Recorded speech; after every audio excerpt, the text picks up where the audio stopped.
ദൈവസന്നിധിയിലായിരിക്കാൻ കർത്താവ് നമുക്ക് വീണ്ടും നല്ല ഒരു പ്രഭാതം കൂടെ കർത്താവ് ദാനമായി തന്നതിനെ ഓർത്ത് ദൈവത്തെ സ്തുതിക്കുന്നു. നമ്മുടെ ചിന്തയ്ക്കായി തിരുവചനത്തിൽ നിന്നും ഒരു വേദഭാഗം, സെക്കറിയ പ്രവചനം 10-ാം അധ്യായത്തിൻ്റെ 11-ാം വാക്യം. അവൻ കഷ്ടതയുടെ സമുദ്രത്തിലൂടെ കടന്ന് സമുദ്രത്തിലെ ഓളങ്ങളെ അവൻ അടിക്കും. ദൈവത്തിന് സ്തോത്രം. നൽകപ്പെട്ട വചനത്തെ ഓർത്ത് ദൈവത്തെ സ്തുതിക്കുന്നു. ഇസ്രായേൽ ജനത്തിൽ ഒരു കൂട്ടം പ്രവാസത്തിലാക്കപ്പെട്ടതായ ജനങ്ങൾ, മറ്റ് പല രാജ്യങ്ങളിലും ജാതികളുടെ ഇടയിൽ ചെതറിപ്പോയ ജനങ്ങളിൽ ചിലരൊക്കെ ദൈവഭയത്തെ സൂക്ഷിക്കുന്ന ഒരു കൂട്ടം പിതാക്കന്മാരുണ്ടായിരുന്നു. ഒരു തലമുറ അവരുടെ തെറ്റുകൾ കൊണ്ടാണ് അവർക്ക് പ്രവാസത്തിലേക്ക് പോകേണ്ടി വന്നതെന്നൊക്കെ അവരായിരുന്ന സ്ഥാനത്ത് വെച്ച് നിലവിളിച്ച് ദൈവസന്നിധിയിൽ തങ്ങളെ തന്നെ താഴ്ത്തിയ ഒരു കൂട്ടം ജനങ്ങളുണ്ടായിരുന്നു. ആ ജനങ്ങളെക്കുറിച്ച് സെക്കറിയ പ്രവാചകനിൽ കൂടെ സംസാരിക്കുന്നത്, ഞാൻ അവരെ മടക്കി വരുത്തും. അങ്ങനെ ദൈവം മടക്കി വരുത്തുന്നതായ ഒരു കൂട്ടം ജനത്തിനെ കുറിച്ചാണ് ദൈവത്തിൻ്റെ ആത്മാവ് ഇവിടെ പറയുന്നത്.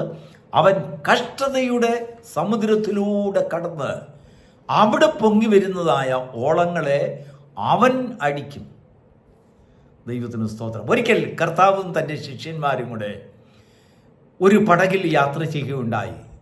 പടകിനെ മുക്കിക്കളയുന്ന ഓളം, ഈശാനമൂലം കാറ്റ് വീശി പടകിനെ മുക്കിക്കളയുന്ന അവസ്ഥയിലേക്ക് വന്നു.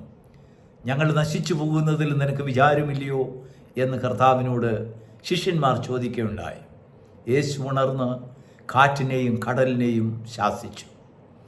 എന്നാൽ വേറൊരിടത്തൊരു കഥയുണ്ട്, ഒരു സംഭവമുണ്ട്. ശിഷ്യന്മാരെ തനിച്ച് അക്കരയ്ക്ക് പോകുവാൻ കർത്താവ് പറഞ്ഞയച്ചു. അപ്പോൾ കർത്താവിൻ്റെ സാന്നിധ്യം അവരോടുകൂടെ ഇല്ല. അങ്ങനെ അവർ പോകുമ്പോഴും ഓളങ്ങൾ ഉണ്ടായി. പടകിനെ തകർത്ത് കളയുന്നതായ, അപകടം വിളിച്ചു വരുത്തുന്നതായ ഓളങ്ങൾ അവർക്ക് അഭിമുഖീകരിക്കേണ്ടി വന്നു. അവർ മുക്കുവരാണെങ്കിലും അവർ കണ്ട ഓളത്തെക്കാളും അവർ അനുഭവിച്ചിട്ടുള്ളതായ കൊടുങ്കാറ്റിനേക്കാളും വലിയ കൊടുങ്കാറ്റ്, ശക്തിയേറിയതായ പ്രതികൂലം അവർക്ക് നേരിടേണ്ടി വന്നു. ദൈവത്തിന് സ്തോത്രം. അവർ ചിന്താകുലരായി.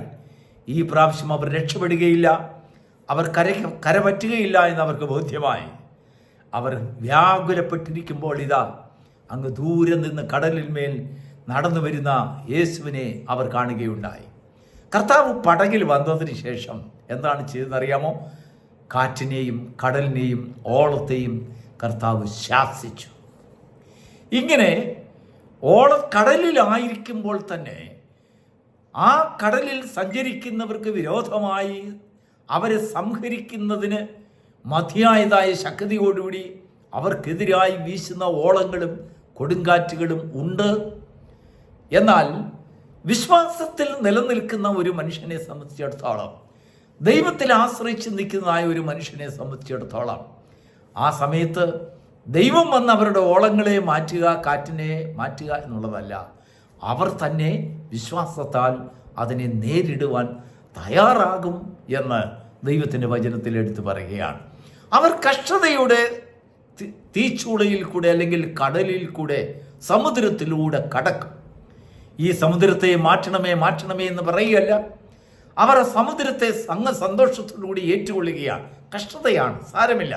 അവരുടെ സഞ്ചാരപഥത്തിൽ കഷ്ടതയും വേദനയും പ്രയാസവും നിന്ദയും പരിഹാസവും ഒരുപാട് പ്രശ്നങ്ങളുണ്ടെന്ന് അവർക്കറിയാം. അറിഞ്ഞുകൊണ്ട് തന്നെ ആ സമുദ്രത്തിലൂടെ അവർ കടന്നു പോവുകയാണ്. എന്നാൽ ആ പോക്കിൽ അവരെ സംഹരിക്കുന്ന ഓളങ്ങൾ പൊങ്ങി വരുമ്പോൾ അവർ പെട്ടെന്ന് ദൈവത്തെ വിളിച്ച് ഞങ്ങൾക്ക് വേണ്ടി ഓളങ്ങളെ അടിക്കണമേ എന്ന് പറയുകയല്ല, അവർ തന്നെ ഓളത്തെ അടിക്കും. കർത്താവ് അതിനു വേണ്ടിയാണ് ശിഷ്യന്മാരെ തനിച്ച് പറഞ്ഞയച്ചത്. പലപ്പോഴും ദൈവം നമ്മോട് കൂടെ സഞ്ചരിക്കുന്ന യാത്രകളുണ്ട്. പലപ്പോഴും നമ്മെ ഏകരായി ആ സമുദ്രത്തിൽ കൂടെ കടത്തിവിടുന്നതായ അനുഭവങ്ങളുമുണ്ട്. എന്നാൽ നാം അനുസരിച്ച് ദൈവത്തിൻ്റെ കൃപയിൽ ആശ്രയിച്ചു കൊണ്ട് പോകുമ്പോൾ വിശ്വാസത്തിൻ്റെ പ്രവൃത്തി നമ്മളിൽ നിന്ന് ഉരുത്തിരിയും. നമ്മളെ സംഹരിക്കുവാൻ ഓടിയെത്തുന്നതായ ആ ഓളങ്ങളുടെ താണ്ഡവത്തെ അടിക്കുവാൻ, ശാസിക്കുവാൻ നമ്മളിൽ ഒരു ആർജവം, ആത്മാവിൻ്റെ ആ ആർജവം, ആത്മാവിൻ്റെ ധൈര്യം, ആത്മാവിൻ്റെ പെരുമഴ നമ്മുടെ ഹൃദയത്തിൽ പെരുകണം.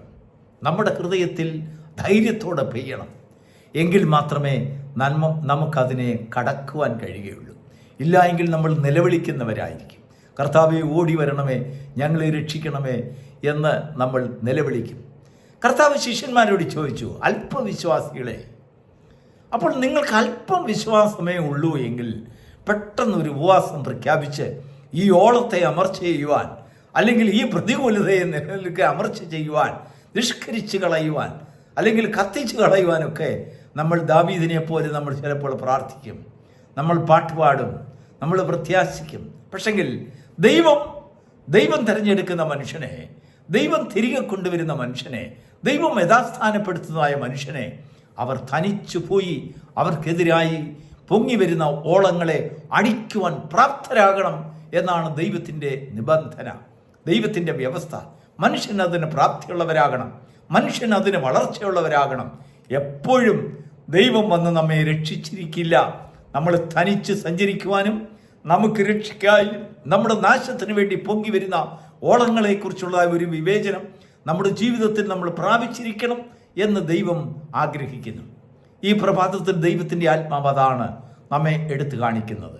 പലപ്പോഴും നമ്മൾ തനിയെ എന്നുള്ളതായ ഒരു ആവലാതി, ഒരു പ്രയാസം, ദുഃഖം, സങ്കടം, തനിച്ചായി പോയല്ലോ, എല്ലാവരും കൈവിട്ടല്ലോ, ഈ സമുദ്രത്തിൻ്റെ നടുവിൽ, കഷ്ടതയുടെ നടുവിൽ ഞാൻ തനിച്ചായി പോയല്ലോ എന്നുള്ളതായ ഒരു ഭാരം നമ്മെ വേട്ടയാടുന്നുണ്ടെങ്കിൽ ദൈവത്തിൻ്റെ ആത്മാവ് പറയുന്നു, നീ എന്തിന് ഭാരപ്പെടുന്നു? നീ എന്തിന് ദുഃഖിക്കുന്നു? നീ എന്തിന് വേദനിക്കുന്നു? നിന്നിൽ ദൈവം ഒരു ബലം തന്നിട്ടില്ലേ? വിശ്വാസത്തിൻ്റെ ധൈര്യം നിന്നിൽ തന്നിട്ടില്ലേ? ആത്മബലം നിനക്ക് തന്നിട്ടില്ലേ? ഈ ഓളങ്ങളെ അടിക്കുവാൻ നീ പ്രാപ്തനാകുക. Praise the Lord.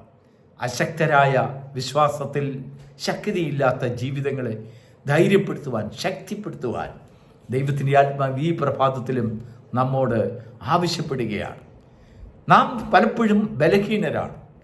ദൈവത്തിൻ്റെ സന്നിധിയിൽ കണ്ണുനീരൊഴുക്കുവാനല്ലാതെ നമ്മെ കൊണ്ട് ഒന്നും സാധിക്കുകയില്ല. പ്രതികൂലങ്ങളെ ജയിക്കുവാൻ നമ്മളെ കൊണ്ട് സാധിക്കുകയില്ല. ശാസിക്കുവാനും ഓളങ്ങളെ ശാസിച്ച് കീഴ്പ്പെടുത്തുവാനും നമ്മെ കൊണ്ട് പറ്റുന്നില്ല. നാം നിലവിളിക്കുന്നവരാണ്. പക്ഷെങ്കിൽ എന്നും ആയിട്ടല്ല. ദൈവത്തിൻ്റെ ആത്മാവ് ഒരു ദിവസം ആ ഓളങ്ങളെ നമ്മൾ തന്നെ അടിക്കുവാൻ പ്രാപ്തരാകണമെന്നാണ് ദൈവത്തിൻ്റെ ആഗ്രഹം, ദൈവാത്മാവിൻ്റെ ആഗ്രഹം. അതാണ് ദൈവത്തിൻ്റെ ആത്മാവ് ഈ പ്രഭാതത്തിൽ പറയുന്നത്. അവർ കഷ്ടതയുടെ സമുദ്രത്തിലൂടെ കടന്ന് സമുദ്രത്തിലെ ഓളങ്ങളെ അടിക്കും. ഈ ഓളങ്ങൾ എന്തിനാണ് പൊങ്ങി വരുന്നത്? ആ യാത്ര ചെയ്യുന്നവരെ കീഴ്പ്പെടുത്തുവാൻ, അവരുടെ പടകിനെ മറിച്ച് കളയുവാൻ, നിന്റെ വിശ്വാസക്കപ്പൽ തകർത്ത് കളയുവാൻ, നിന്റെ പ്രത്യാശ ഇല്ലാതാക്കുവാൻ ഓളങ്ങൾ ധാരാളം കടന്നു വരും. നീ യാത്ര ചെയ്യുന്നത് കഷ്ടതയുടെ സമുദ്രമെന്ന് ആദ്യം അക്സെപ്റ്റ് ചെയ്യണം, അംഗീകരിക്കണം. ഒരു സുഖമായ യാത്രയല്ല. ലോകത്തിൽ കഷ്ടമുണ്ട്, ദൈവത്തിന് സ്തോത്രം. വിശ്വാസത്തിൽ കഷ്ടതയുണ്ട്, പ്രത്യാശ ജീവിതത്തിൽ കഷ്ടതയുണ്ട്, ആത്മീയ ജീവിതത്തിൽ കഷ്ടതയുണ്ട്, പരിഹാസമുണ്ട്, നിന്ദയുണ്ട്, ദാരിദ്ര്യമുണ്ട്, പട്ടിണിയുണ്ട്, ഇല്ലായ്മയുണ്ട്, എതിരാളികളുണ്ട്, അനേകം ശത്രുക്കൾ നമുക്കുണ്ടാകും. പക്ഷെങ്കിൽ ഇവരുടെ എല്ലാം മധ്യത്തിലൂടെ യാത്ര ചെയ്യുവാൻ നമുക്കൊരു കഴിവ് വേണം, ഒരു ആത്മധൈര്യം വേണം. നാം വീണു പോയിട്ടില്ല, ദൈവമാണ് നമ്മെ കൊണ്ടുവന്നത്, നമ്മെ കരത്തിൽ പിടിച്ചിരിക്കുന്നത് കർത്താവാണെന്നുള്ളൊരു ബോധ്യം നമുക്ക് വേണം. ആ ബോധ്യം നമുക്കുണ്ടാകുമ്പോൾ ഓളങ്ങളെ അടിക്കുവാൻ തക്ക പ്രാപ്തി, വിശ്വാസത്തിൻ്റെ ധൈര്യം നമ്മുടെ കരങ്ങളിലും നമ്മുടെ കണ്ണുകളിലും നമ്മുടെ ഹൃദയത്തിലും ദൈവത്തിൻ്റെ ആത്മാവ് വ്യാപാരത്താൽ നമ്മളിൽ സൃഷ്ടിക്കും. ദൈവത്തിന് സ്തോത്രം. മറ്റുള്ളവരുടെ ദൃഷ്ടിയിൽ നമ്മൾ അശക്തരാണ്. മറ്റുള്ളവരുടെ ദൃഷ്ടിയിൽ നാം വെറും ദരിദ്രരെ പോലെ കണ്ടേക്കാം. മറ്റുള്ളവരുടെ ദൃഷ്ടിയിൽ നാം ബലഹീനരെ പോലെ കണ്ടേക്കാം. പക്ഷെങ്കിൽ ദൈവം നമ്മളിൽ ശക്തി പകരുമ്പോൾ നാം ദരിദ്രരല്ല, വിശ്വാസത്തിൽ സമ്പന്നരാണ്, പ്രത്യാശയിൽ സമ്പന്നരാണ്, ധൈര്യത്തിൽ സമ്പന്നരാണ്. നാം ധൈര്യശാലികളാണ്. നമ്മുടെ ധൈര്യം വീണ്ടെടുക്കണം, നമ്മുടെ ധൈര്യത്തിൽ ഉറച്ചു നിൽക്കണം. ആത്മീക ജീവിതത്തിൽ ബലഹീനരാണെങ്കിൽ ദൈവത്തിൽ നിന്ന് നാം ബലം പ്രാപിക്കുന്നവരായി തീരണം. ഈ പ്രഭാതത്തിൽ ദൈവം നമുക്ക് അനുഗ്രഹിക്കപ്പെട്ട ഒരു വചനം നമുക്ക് തന്നല്ലോ. അവർ കഷ്ടങ്ങളുടെ സമുദ്രത്തിലൂടെ കടന്ന് അതിൽ പൊങ്ങി വരുന്ന ഓളങ്ങളെ അടിക്കുവാൻ പ്രാപ്തരാകുന്ന ഒരു ജനത്തിന് വേണ്ടി ദൈവം അങ്ങനെയുള്ള ജനത്തെ കാണുവാൻ ആഗ്രഹിക്കുന്നു. God bless you.